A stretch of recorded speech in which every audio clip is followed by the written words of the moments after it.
மூங்கில்கள் சூழ்ந்த கிராமமது, மௌனத்தில் வாழ்ந்த தெய்வமது. சிலையில்லா சன்னதியில்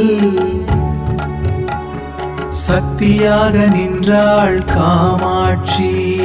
ஓம் சக்தி மூங்கிலனை காமாட்சி தாயே.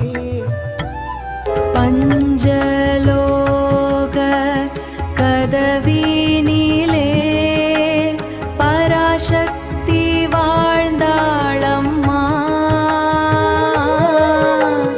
பாவம் கொண்ட மனங்களுக்கும் பாசமாய் நின்றாளம்மா.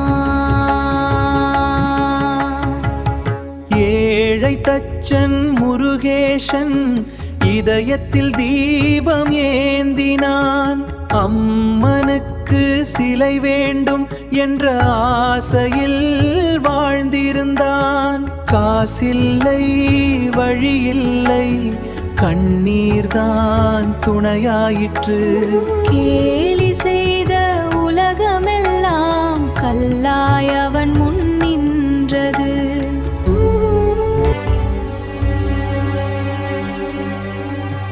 மழையிரவில் கோவிலுக்குள் மனமுடைந்து அவன் அழுதான்.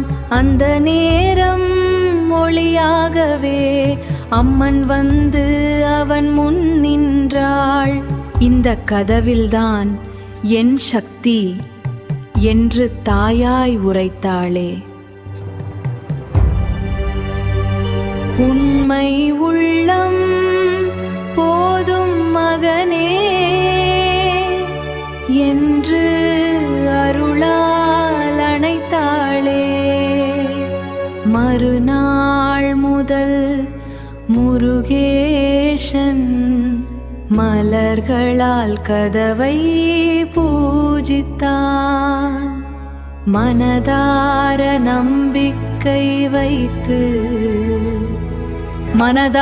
நம்பிக்கை வைத்து மகிழ்ச்சியோடு தீபம் ஏற்றான். கதவா கடவுள் என்றே கிராம மக்கள் சிரித்தார்களே. ஆனால் உள்ளமறிந்த அம்மன் அமைதியாக பார்த்தாளே.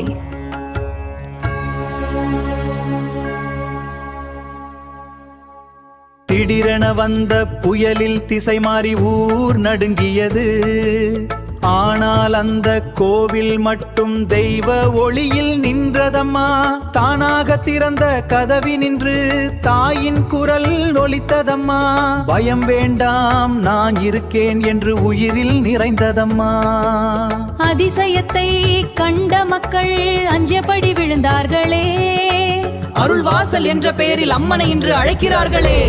சிலை இருந்தால்தான் தெய்வமில்லை,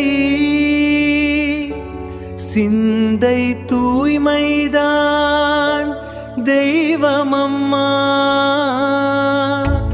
உண்மை பக்தி இருக்கும் இடமே உயிரோடு வாழும் மாலை. சிலை இருந்தால்தான் தெய்வமில்லை, சிந்தை தூய்மைதான் தெய்வம் அம்மா. உண்மை பக்தி இருக்கும் இடமே உயிரோடு வாழும் ஆலயம்மா. பஞ்சலோக கதவினிலே பராசக்தி வாழ்ந்தாளம்மா. நம்பிக்கை கொண்ட இதயங்களில் நித்தமும் நீங்கா ஒளியம்மா. சிலை இருந்தால்தான் தெய்வமில்லை, சிந்தை தூய்மைதான் தெய்வமம்மா. உண்மை பக்தி இருக்கும் இடமே உயிரோடு வாழும் ஆலயம்மா.